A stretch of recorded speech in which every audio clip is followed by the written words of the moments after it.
Hello and welcome to another How to Code Well PHP tutorial. Today we're going to look at PHP from the command line. Now there's quite a lot of things that we can talk about, so I'm not going to include them all today, and we'll be looking at some more later on as we go on through this series.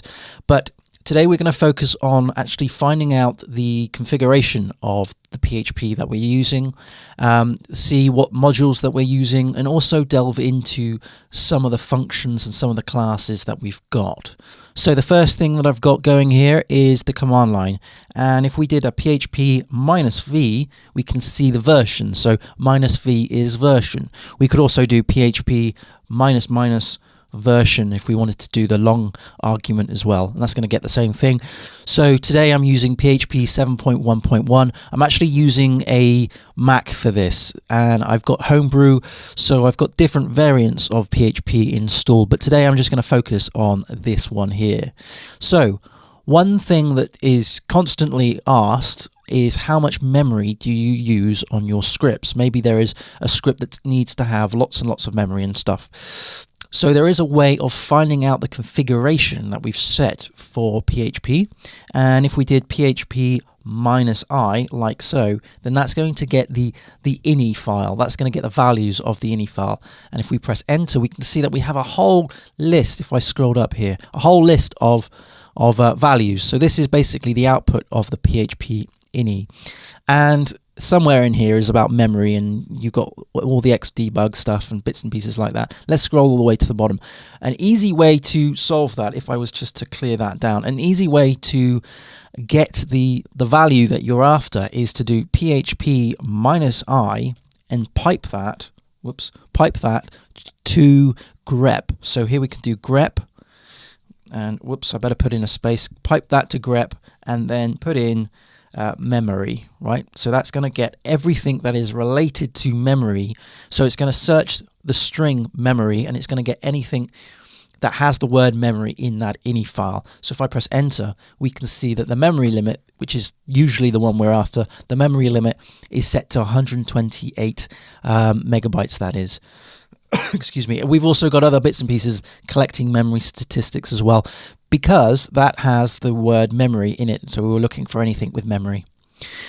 The next thing that we can do is actually look at the modules that we have in use, and we do that by PHP -m.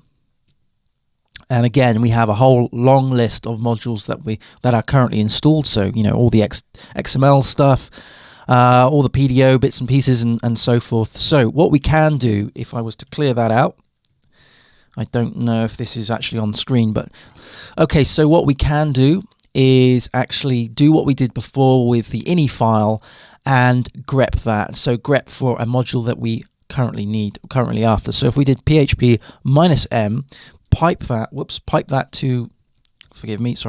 to grep and put it in, I'm going to do XML. So that's going to find all the XML extensions that I've currently got in use with this PHP ini file. So this is going to find all the modules that have the word XML in them. So let's press enter, and we can see that we have XML Reader, XML RPC, XML Writer, XML itself, as well as libxml. And again, the reason why we have libxml here is because it has the word XML in it as well. So one thing I should note is the PHP ini that we saw before. If I did that again, PHP -i, that is the ini file for the command line. So there's actually two ini files. Well, there's actually quite a few ini files. You can have lots and lots. But you normally have one for Apache or whatever web server you're using for the runtime, and then you have another one for the actual command line. So we can actually find out where these live. Let's clear that down. So we can actually find where these live, and we do that by PHP -ini like so. So all of these ini files are in use. So we have PHP in PHP 7.1, and then we have one in the confd, and we also have one in the xdebug as well. So for example, if you wanted to find out where all the ini files live, that's a good example of doing that. The next thing I'm going to show you is actually how we can get some information about the PHP functions and classes. that come with PHP, and we do that using some reflection type arguments. So for example, if we wanted to find some information out on a function, we would use PHP -rf, and we do an RF basically means reflection function. I think that's what it means anyway, but the F means function. So we do RF, and let's find some information about str to lower. Okay, and we can see that we have this function here, and we've got basically the signature. So we have one parameter and it's required, which is a string. If we did something like did that again, but instead of this we did array walk, we can see that we have two required arguments here, or properties, an input, a function name, and user data. So this one here is for array walk, and this one up here is for str to lower. We can also do this for classes as well. So let's just clear that down. Let's do a PHP, and it's -r, and this one is C for reflection class. And we're going to do, let's do date time. I think I need to do date time like that. So that gives us if we scroll all the way up to the top, that gives us the whole output for the class and all of the methods that this class has, as well as the properties. Let's scroll all the way up to the top. Then we can see here. So we have class, date time, it implements the date time interface. These are all the constants. So if you wanted to quickly find the constant value for ISO 8601, then you could use something like this, PHP RC date time, and then maybe grep that to filter this down.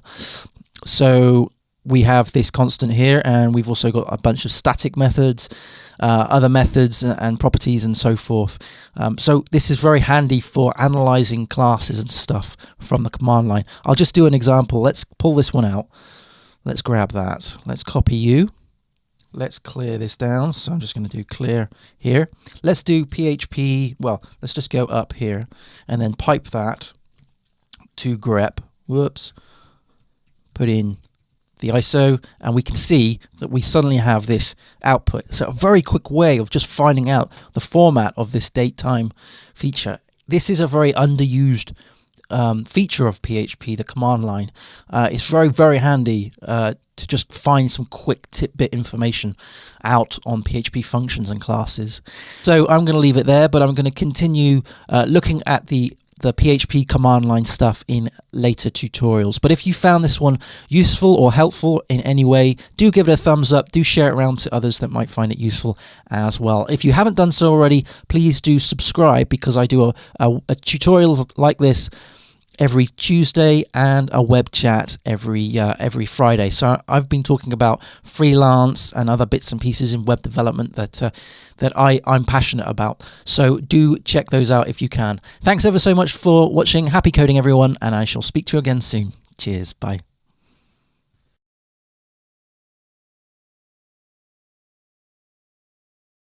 Hello and welcome to another How to Code Well PHP tutorial. My name is Peter Fisher. Today we're going to take a look at another PHP command line tool that we can use. Again, another thing that I feel is slightly underused, and it's so good to discover new parts of PHP, and that is the interactive shell. So the PHP interactive shell. Most programming languages that run on the server have an interactive shell. PHP is one of them, Python another, and so forth. Okay, well obviously this here is not the PHP interactive shell, it's just a normal standard terminal. To get into the interactive shell, we use the -a, and you can see that if we went to PHP -help, and this is how I'm going to start all of these tutorials, to go into the help file, and you can see all of these options. If you scroll right to the top, you can see the -a here, run in an interactive shell. So this is what we're going to do. Let's just clear this all down. So the way we get into this is the -a flag of PHP, so PHP -a, and can you see that we've changed into the interactive shell? Our cursor, our prompt here, has this PHP and the greater than symbol in front of it, which means that we are now in PHP mode. So we don't type in, we don't start by doing this, right? Because we're already in PHP. So what we can do, the usual standard one example is echo hello world, like so. And we can see that we've just printed out this string. And now obviously we can do all sorts of things. We can create variables. So if I did variable I is equal to 1, or let's just do 2, and then variable, I don't know, x is equal to 10. And if we then did an echo of variable I times by variable x, then we can see that we've got 20. So, you know, a very basic algorithmic thing. So just showing you that we can actually create some integers in here, and we can do some calculations. One thing though that we can do, and I feel that this isn't known very much, is that we can actually start creating functions, and we can even start creating classes in here. Pretty much everything we can do, usually we can do in this interactive shell. So for example, if I did function, let's just do function say hello, okay, and we're passing in a very actually I won't pass in anything yet. Let's just do that. Now, you might think, well, how on earth do we actually create this function? Because we're all just typing on one line, right? Well, if we had this open curly brace here, and then just press enter, notice that our prompt has changed to be the curly brace. Now, this might seem a bit weird straight away, but this basically means that we're within a function. So if I did echo here and just say hello world again, like that, and then pressed enter, now notice that we have this curly brace open, and what we need to do is close it like that. Now we've gone back into the prompt. So this from here to here is the function. So we can call this function, so we can do say hello, whoops, like that, and return that, and we have the hello, the output, the return hello here. Now there is something that we can do which is very, very useful, especially for junior developers when they can't remember, and same with me, when I can't remember a function, and when I can't remember what a function is called. I know it's like, I don't know, maybe it's one of those obscure array functions that PHP seems to have an awful lot of. Then what we can do is use this interactive shell as a way of discovering what those functions are. I'll just give you an example of this discovery thing. So we can actually do an autocomplete here. So if I was to do SA and then press tab, it would go straight to say hello, because it knows that this say hello function has been added to memory, so it can actually find out what the say hello is. So if I was to do that again, then we have the hello world. But not only does it know what say hello is, but it also knows all the other functions that we've got in PHP. So for example, if I did ARR, right, and then just do tab, then it will, or tab, and it will show all of the bits and pieces. So this here these are all the objects and class definitions, but these are all the arrays, the array functions that we've got. So if you can't remember what a function is called, or if you can't remember how to spell a function, right, jump into the interactive shell. It takes like literally, I mean, let's have a go, right? So let's just close this down, PHP -a, and then just do AA or AAR, and then there you go. So that was like a couple of keystrokes, and we have the whole list of the PHP functions for the arrays. So you don't have to open up a browser, go into the PHP manual and discover stuff there. This is also based off of the version that you've got, right? So you don't have to worry about the different versions that other people might have. So it's very, very handy. Not only does it do functions, but it also does classes as well. So here we have some class definitions and stuff. So for example, we could do capital DA. So we have the date time object here. And also it does, let's just clear this down because it's getting a bit long. Let's just do a cancel of that and go back in, just clear this down. It also does the previous arrays, previous variables that you've got. So let's do long var is equal to, I don't know, 42 or 43. If we did variable L, and then we've got long var, and you just type in just press the tab, and there you go. So you can do this plus 5, and let's go back to the start and just echo that out, and there you go. So it's a very easy way of discovering stuff of PHP. And the previous tutorial, the first tutorial in this series, was showing you how to actually once you know of the function name or the class name, is actually to discover its definition, right? So you can see its signature. So just if you haven't seen that one, I'll just do a quick demonstration of that. So if we did, let's say, okay, let's use the array. I know array. Think of an array function. Let's do arr. So let's do, I don't know. Let's do this one, array diff key. We copy that, come out of the interactive shell, so just go like this. I'm just going to clear this down to make some room. What we need to do is, if I did PHP help, we need to use the -rf flag. So this shows information about a function. So you didn't know, or you didn't know how to spell that function, so you went into the interactive shell, you did arr, and then you press tab, you got all of the stuff, you discovered the one you wanted, you copied that into your clipboard. Now what you do is, I'm just going to clear this down, you just do PHP -rf, and then you just paste that in, and there you go. It just gives you the function, the signature. So it gives you all the parameters, what's required, what isn't required, the name of the function, and so forth. And again, we can do this for classes using the, I think it's the is it the RC? Let's have a look. PHP -help. It is, yeah, the RC. So very easy way of discovering things in PHP, which I think is quite an underused set of features of PHP, and it will speed up your development to no end once you have all of these little tips and tricks under your belt, because you no longer need to go and search through through Google if you don't know a spelling of a function or a class, or you don't know the arguments of that. You might be in a place with no Wi-Fi, with no internet access, so and the beauty of this, of course, is it's using the current set, the current installation of PHP.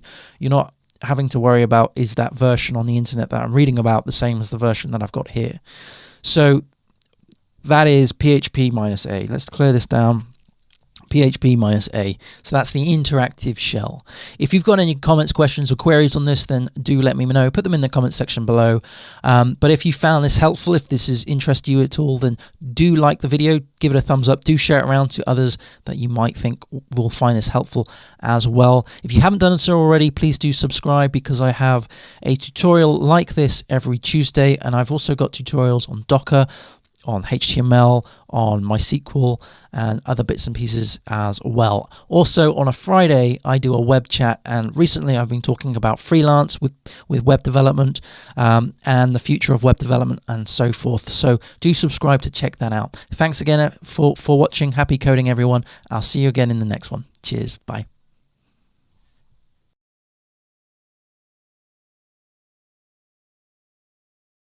Hello and welcome to another PHP tutorial. Today we're going to look at the internal server for PHP, and I think this is a rather underused PHP feature. It came out in, I think, PHP 5.4, and I think it's pretty fantastic. However, like I said, I don't think many people that I'm aware of anyway know of it. It's quite an unused feature in my opinion, and I thought I would do a video on it because it's actually pretty neat. It solves a lot of problems, especially when you want to run something in test or spin something up pretty quickly just to test something out to develop it. So it's a PHP interactive thing.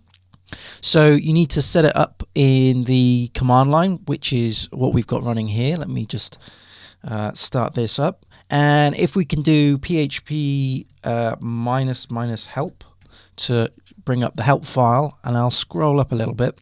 What we're looking for is the -t. The -t specifies the doc root for the built-in web server. So the doc root is where the files live. So if you were in a different directory from, say, your home directory, then you would specify that as -t. And the next argument above that, which is the -S, is to run the built-in web server, and you supply the address as well as the port. So what I've got here is localhost running on port 8000. And the site can't be reached, obviously, if I was to reload this, just to show you that there's nothing up my sleeve. So the site just doesn't work on this localhost thing. So what we can do is actually start creating an internal server. And let's just clear that down. So what we need is PHP -S, or capital S. We're going to do localhost, and we're going to do :port 8000. So that's the port that the internal server will be running on. And if we were to press enter, then we can see that it's listening on port 8000, and the document root is the current directory that we're working in. Okay, and we press Control-C to quit it. So if I was to go back into the browser and reload the page, we can see that.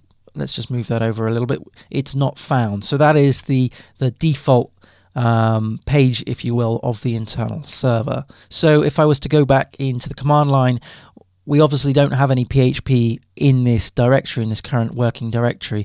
And we can also see that we have an error here, no such file or directory /404. So it's actually giving us some output, which is really, really handy.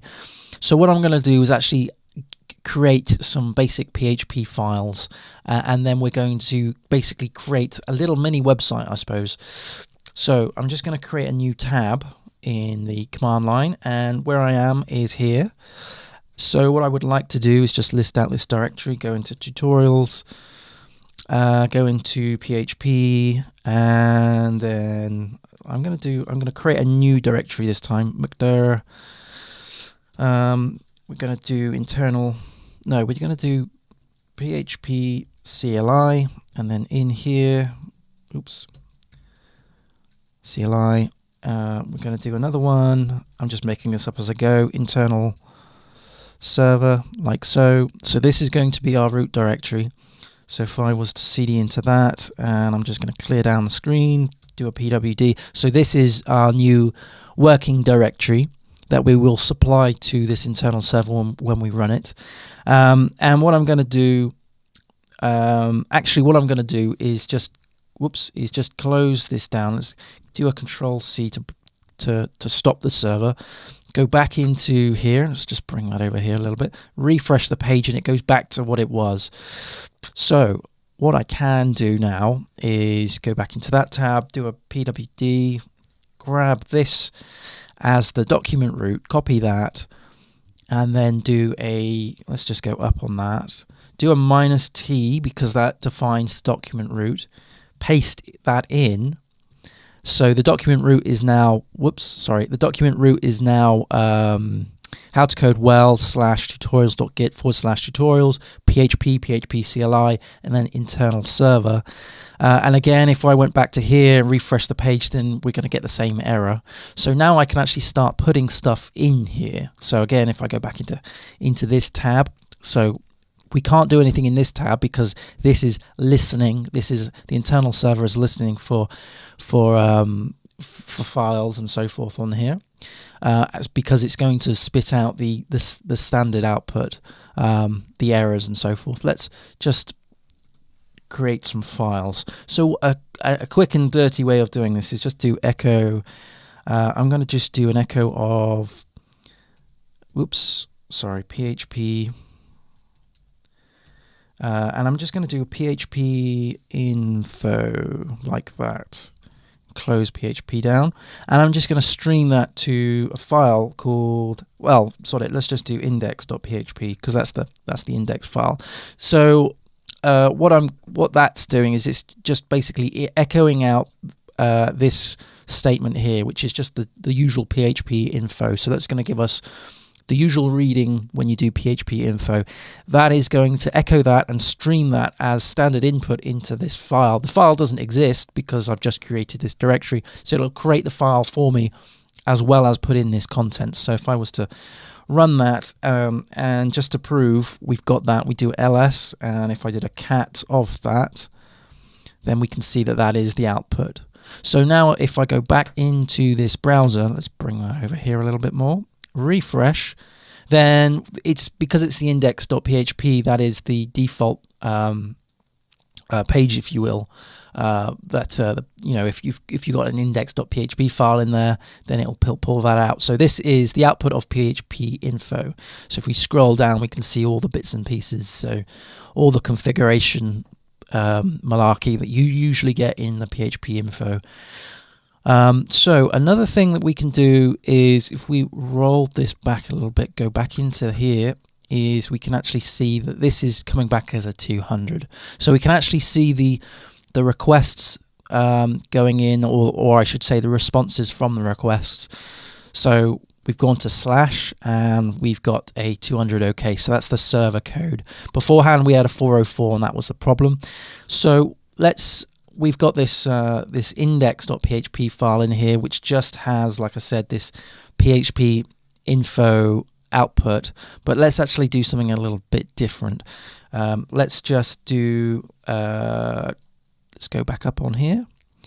Instead of the PHP info, I can do something like echo, and the standard thing is just hello world, and we'll keep that stream running, because what that means, and let's just finish that off, is that we've actually gone and replaced the contents of this index file, because we haven't appended anything, because it's just a single stream. So if we did a cat of index again, then it's just echo hello world. And in fact, that's a problem. What I should have done, of course, is oh no, that might work. I did put that in quotes.